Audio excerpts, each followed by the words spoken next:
हमारा सिलेबस सारा खत्म हो चुका है। आप लोगों को मैंने सिलेबस भेज भी दिया था फाइनल टर्म का, साथ में PT3 का सिलेबस भी उसमें आएगा। जब आप सिलेबस देखेंगे तो ध्यान से देखिएगा, उसमें नीचे लिखा हुआ है PT3 syllabus will be included in final exam, right. आपके जो अभी रिवीजन टेस्ट शुरू होने हैं, हिंदी का रिवीजन टेस्ट हर थर्सडे को है, every Thursday, right. 3 revision test है, पहला है 18 फेब को, दूसरा 25 फेब को, और तीसरा 4 मार्च को, राइट। आज आपको सिलेबस भी भेज दूंगी, रिवीजन टेस्ट का भी, तीनों का combined, right. First revision test के चैप्टर्स हैं सुदामा चरित और जहां पहिया है, ठीक है। और व्याकरण के टॉपिक्स हैं फर्स्ट रिवीजन टेस्ट के समास, क्रिया, कारक, वाक्य अर्थ के आधार पर, पत्र लेखन और अपठित गद्यांश। व्याकरण के लगभग सभी विषयों को हम दोहरा चुके हैं। समास, क्रिया, कारक, वाक्य और अपठित गद्यांश, ये सब हम रिवाइज कर चुके हैं। इसमें से एक आपका टॉपिक रह गया है पत्र लेखन रिवाइज करने वाला, वो मैं अभी करवाऊंगी, ठीक है। दूसरी बात यह है कि सुदामा चरित और जहां पहिया है, इसके ट्यूटोरियल्स आएंगे आपको। सुदामा चरित का ट्यूटोरियल आएगा मंडे को और जहां पहिया है का ट्यूटोरियल आएगा ट्यूसडे को, राइट। क्योंकि ट्यूसडे के बाद थर्सडे को आपका पीरियड होता है, पीरियड नहीं होता है और उस दिन टेस्ट है। हमारा पीरियड आएगा फ्राइडे को, राइट। तो आप लोग ये ट्यूटोरियल्स बहुत ही ध्यान से देखेंगे और इनको सुनेंगे ताकि आपके चैप्टर्स रिवाइज हो सके revision test. Is it clear? हाँ जी बेटा, करवा दूंगी, आई विल। किसी को इसमें कोई problem? No problem at all. चले आगे, ओके। सबसे पहले मुझे ये बताओ कि ट्यूटोरियल किस किसने देखा है पठित गद्यांश का? सबने? Online students raise your hands, किस किसने देखा है और अटेम्प्ट भी किया है? ओके फाइन, किया है अटेम्प्ट, वेरी गुड। चलिए, सबसे पहले हम पठित गद्यांश सॉल्व करने लगे हैं। टोपी चैप्टर में से आपको मैंने ये भेजा था, डिस्कस करेंगे इसको। काफी लोगों ने अटेम्प्ट किया हुआ है। टोपी चैप्टर में से पठित गद्यांश लिया था, पेज नंबर है 117, पेज 117 पर दिया है। गवरा था तनिक समझदार इसलिए शक्की, जबकि गवरैया थी जिद्दी और धुन की पक्की। ठान लिया सो ठान लिया, उसको ही जीवन का लक्ष्य मान लिया। कहा गया है जहां चाह वहां राह, मामूल के मुताबिक अगले दिन दोनों घूरे पर चुगने निकले। चुगते चुगते उसे रुई का फाहा मिला, मिल गया, गवरैया मारे खुशी के घूरे पर लौटने लगी। ये गद्यांश आपको दिया गया था, साथ में क्वेश्चंस दिए गए थे। फर्स्ट क्वेश्चन, प्रस्तुत गद्यांश किस पाठ से लिया गया है? बिल्कुल ठीक। आपने गद्यांश पद्यांश में वन वर्ड आंसर नहीं लिखना है, ये मैंने पहले भी बताया है, राइट। अगर आप वन वर्ड आंसर लिखते हैं तो उसके मार्क्स कटेंगे, इसलिए आप पूरा उत्तर लिखेंगे। प्रस्तुत गद्यांश टोपी पाठ से लिया गया है। नेक्स्ट क्वेश्चन, गवरैया कैसी थी?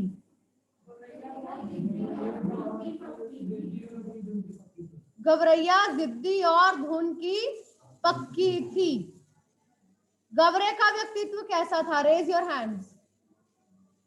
हाँ जी बेटा,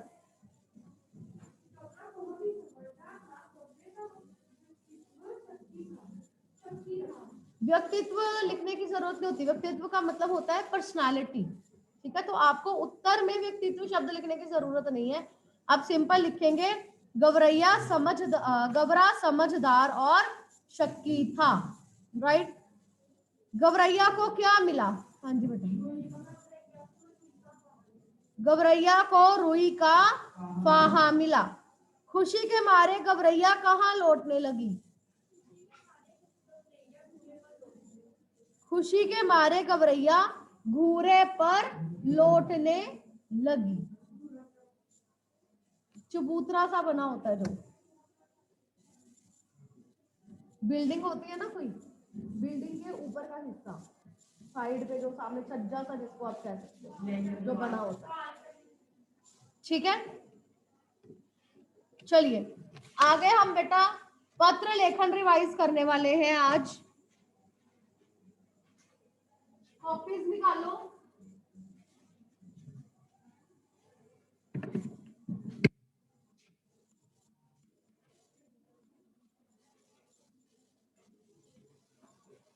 आपको बेटा मैंने बताया था कि जो पत्र होते हैं, अगर आपने वीडियोस ध्यान से सुनी हो, कि पत्र दो तरह के होते हैं, एक औपचारिक पत्र और एक अनौपचारिक पत्र।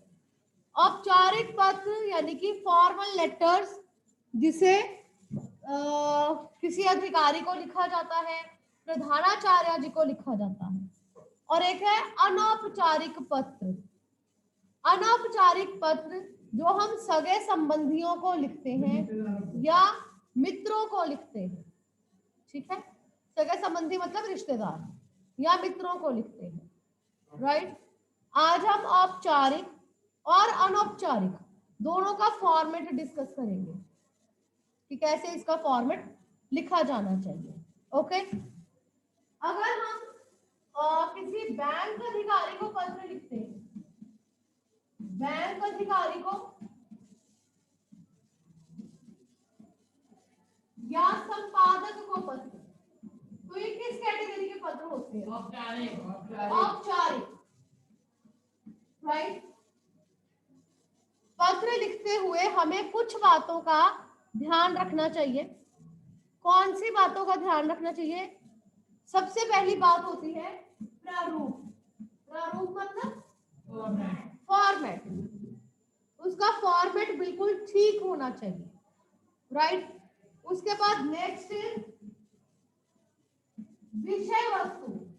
आप उसका जो कंटेंट लिखते हैं, कंटेंट आपके टॉपिक से रिलेटेड होना चाहिए, right.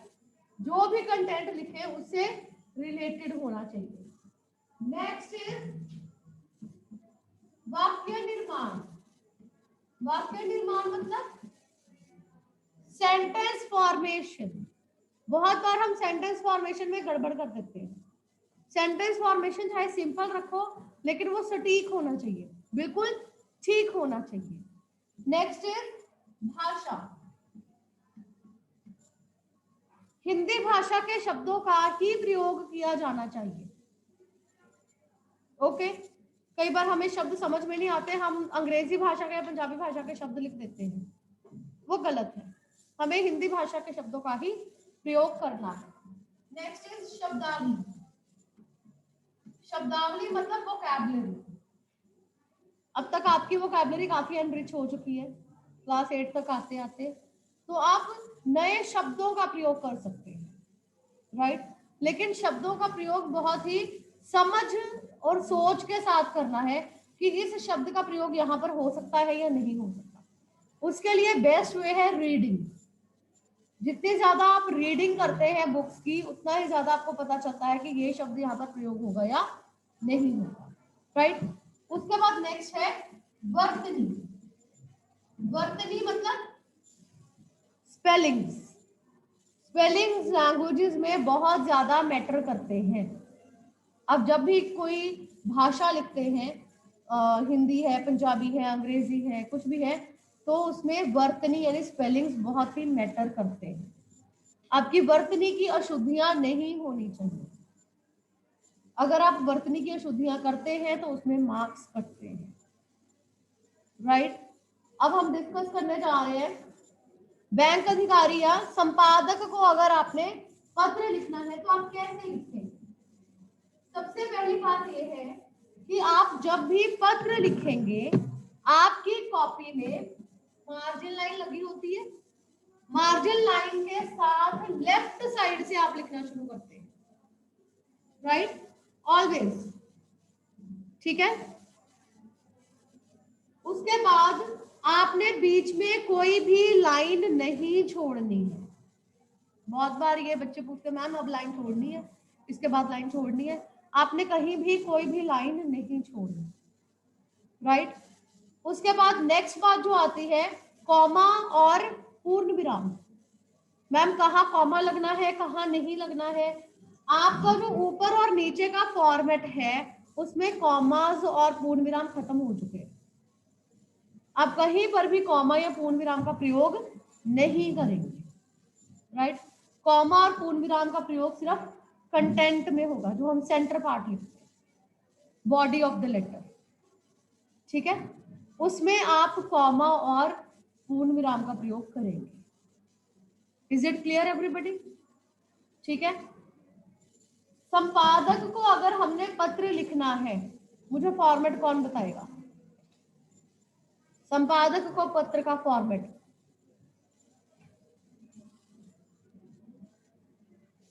Raise your hands. Online, जो ऑनलाइन स्टूडेंट्स हैं, रेज योर हैंड्स। आप बताओगे बेटा संपादक को पत्र का फॉर्मेट? नहीं? ओके तनवीन, यस तनवीन, यस मैम। बताएंगे बेटा संपादक को सेवा में, धीरे धीरे करके बताना तनवीन, एक एक। Yes ma'am. सेवा में, आगे संपादक महोदय, yes, next Dainik Bhaskar, okay, आगे जालंधर, ओके,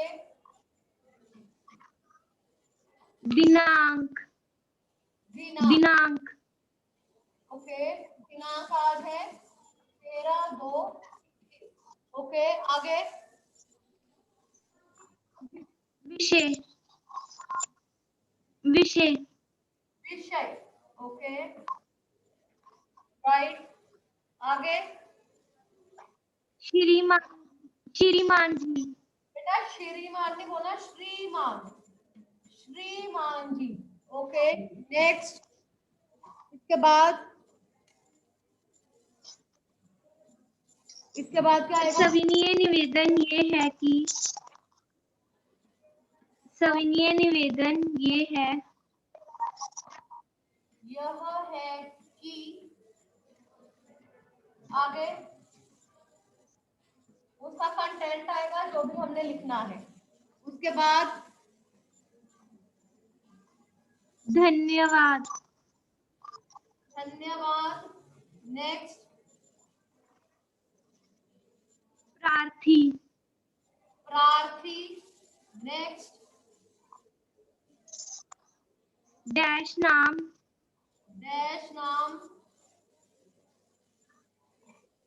डैश पता। Very good Tanveen, very good, thank you so much.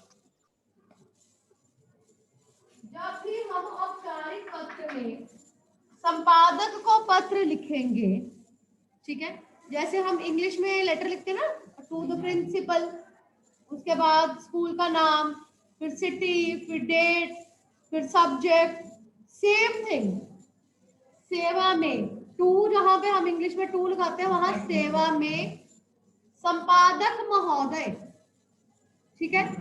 संपादक महोदय के बाद संपादक किसी न्यूज़पेपर के होते हैं, समाचार पत्र के, ठीक है। अगर आपको लेटर का जो क्वेश्चन दिया है उसमें न्यूज़पेपर का नाम दिया हुआ है तो आप वही नाम लिखेंगे, नहीं दिया हुआ तो आप कुछ भी लिख सकते हैं, दैनिक भास्कर, दैनिक जागरण, पंजाब केसरी, अजीत, कुछ भी, ठीक है। Next is Jalandhar. बेटा इसमें स्पेलिंग्स का बहुत ज्यादा ध्यान रखना है। अभी जैसे मैंने डिस्कस किया था वर्तनी, राइट। जालंधर, ज के साथ आ की मात्रा और ल के ऊपर बिंदी। बहुत बार बच्चे इसमें गड़बड़ करते हैं। हम पंजाबी में जलंधर बोलते हैं तो वो ज लिख देते हैं, आ की मात्रा नहीं लगाते और ध की जगह पर द लग जाता है, वो गलत है, राइट। उसके बाद दिनांक, दिनांक के स्पेलिंग्स में आप चंद्र बिंदु नहीं लिखेंगे, दिनांक नहीं होता, दिनांक बिंदी के साथ, दिनांक नहीं। Is it clear everybody? ठीक है। नेक्स्ट इज विषय। विषय में आपको जो लेटर का टॉपिक दिया गया है, जो क्वेश्चन दिया गया है, उसमें जो भी लिखा है, ठीक है। जैसे अपने मोहल्ले में हो रही चोरियों की ओर सरकार का ध्यान दिलवाने के लिए समाचार पत्र के संपादक को पत्र लिखिए, ठीक है। तो उसके अकॉर्डिंगली आप यहाँ पर विषय लिखेंगे। विषय हमेशा जो भी आपको प्रश्न दिया है उसमें से लिखा जाता है, और प्रश्न को एज इट इज नहीं लिखना है सब्जेक्ट में, विषय में जो भी क्वेश्चन दिया है लेटर का उसको एज इट इज नहीं लिखना,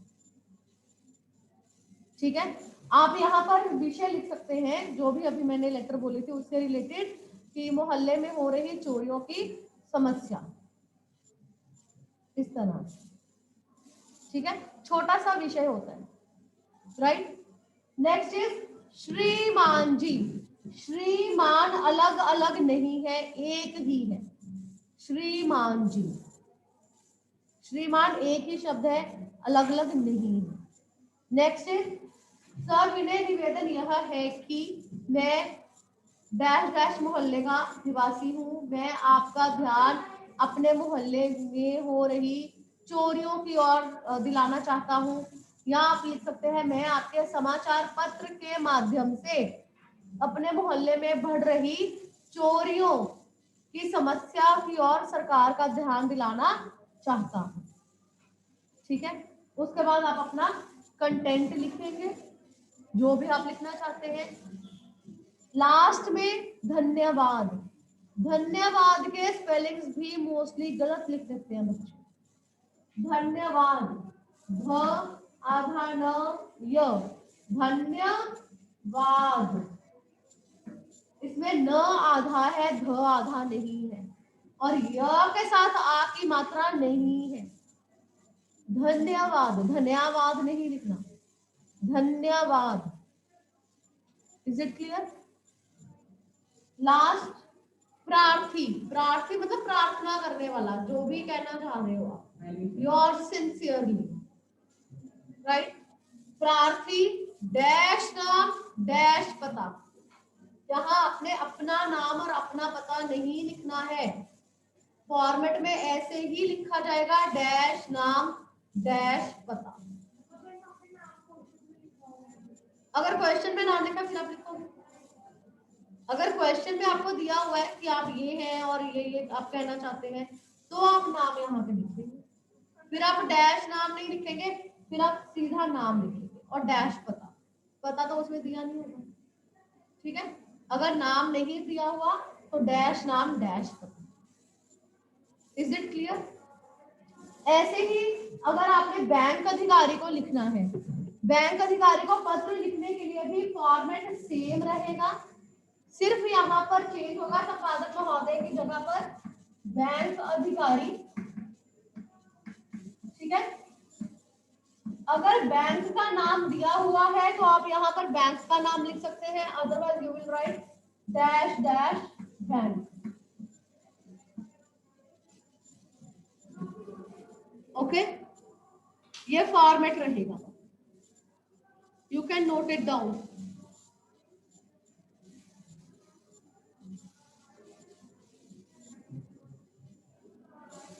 हो गया?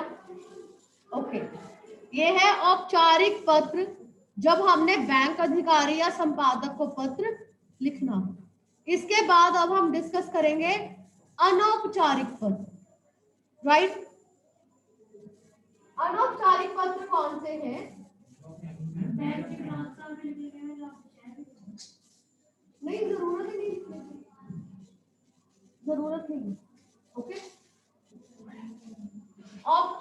अनौपचारिक पत्र जो हम अपने सगे संबंधियों को, रिश्तेदारों को या मित्रों को लिखते हैं, राइट। कौन फॉर्मेट बताएगा मुझे? अगर हमने मित्र को पत्र लिखना है तो फॉर्मेट कौन बताएगा? हाँ जी, कहाँ से शुरू करेंगे? लेफ्ट साइड से, सारा फॉर्मेट लेफ्ट साइड में चलेगा। परीक्षा भवन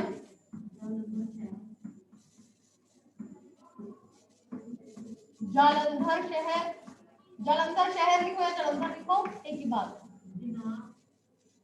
दिनांक, दिनांक मैं हमेशा कहती हूँ प्रेफरेबली न्यूमेरिकल्स में लिखा दो, ठीक है। प्रिय मित्र, ओके। प्रिय मित्र के बाद उसको नमस्ते, प्रिय मित्र नमस्ते। आगे से है नहीं बेटा, हम सब यहाँ पर कुशल मंगल है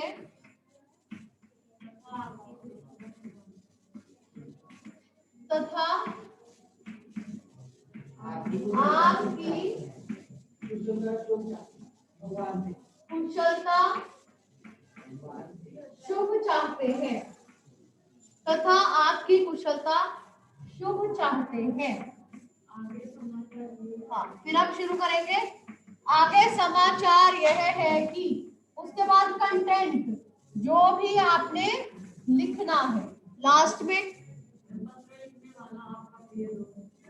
पत्र लिखने वाला तुम्हारा मित्र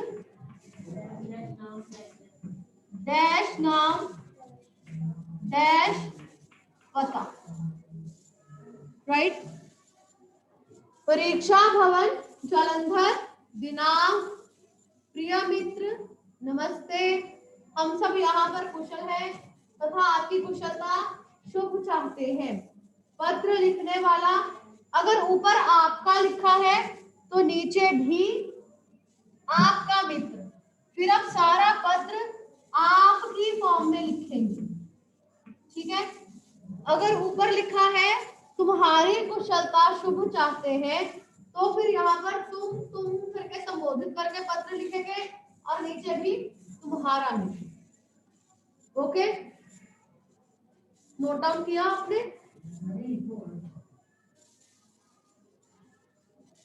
ओके फाइन। चलो, अगर हमने पिताजी को या माताजी को पत्र लिखना है फिर कैसे लिखा जाएगा? यहाँ पर आप लिखेंगे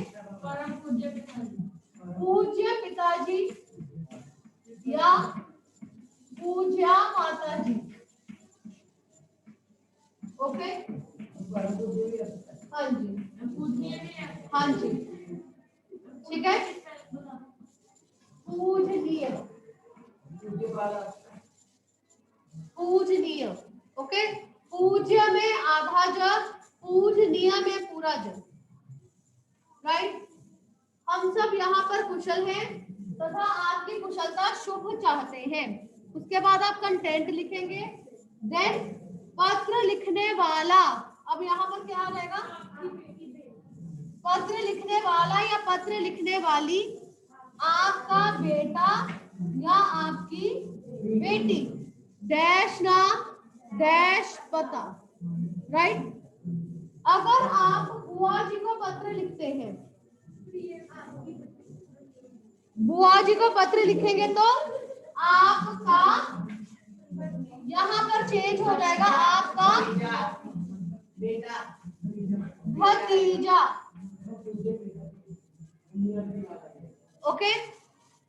आपका भतीजा डैश नाम डैश पता। गर्ल्स विल राइट पत्र लिखने वाली आपकी भतीजी डैश नाम डैश पता, राइट। यहाँ पर सेम फॉर्मेट चल रहा है। अगर हम अपने छोटे भाई या छोटी बहन को पत्र लिखते हैं तो नमस्ते की जगह क्या लिखेंगे? छोटे भाई या छोटी बहन को अगर पत्र लिखते हैं तो आप नमस्ते की जगह पर लिखेंगे शुभाशीष।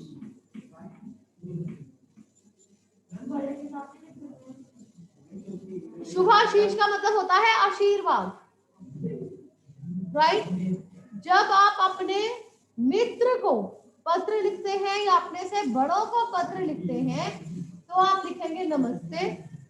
जब आप अपने से छोटे भाई या बहन को पत्र लिखते हैं तो आप लिखेंगे शुभाशीष। Is it clear everybody? Any problem? किसी को यहां तक कोई problem? Everything is clear? Sure? चले आगे। पत्र बताने लगी हूं और आप 2 मिनट लेंगे, सोचेंगे।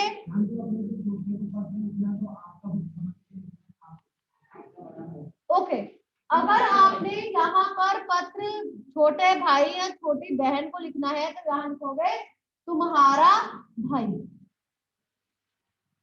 ओके, तुम्हारा के स्पेलिंग देखो, तुम्हारा, तू आधा म हारा, तुम्हारा। स्पेलिंग एरर्स एटलीस्ट प्रारूप में नहीं होने चाहिए। ओके, पत्र दे रही हूं, सोच लो, उसके पॉइंट्स लिखो, फिर हम डिस्कस करते हैं। अभी पत्र है, समय का सदुपयोग करने के लिए प्रेरित करते हुए अपने छोटे भाई को पत्र लिखें। समय का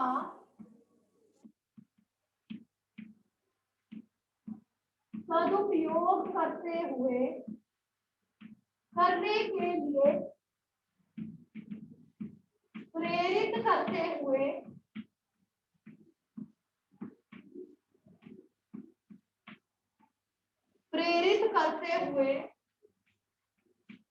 छोटे भाई को पत्र लिखें।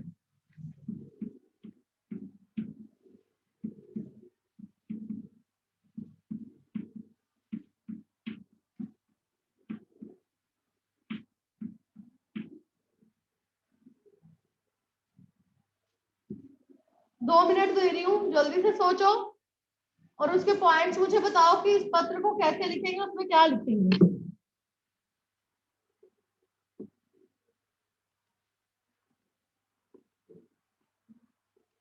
Online students, I want you people to turn on your videos.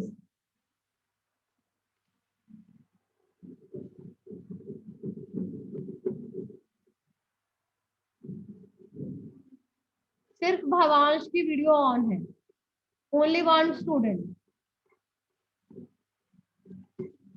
Turn on your videos.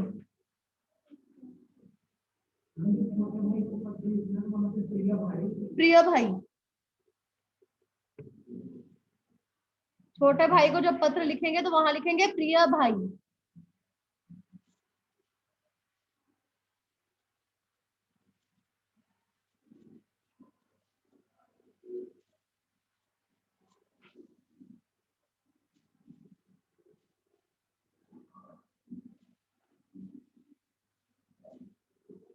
Message में कुछ लोगों ने पूछा है only grammar syllabus will be included from PT3।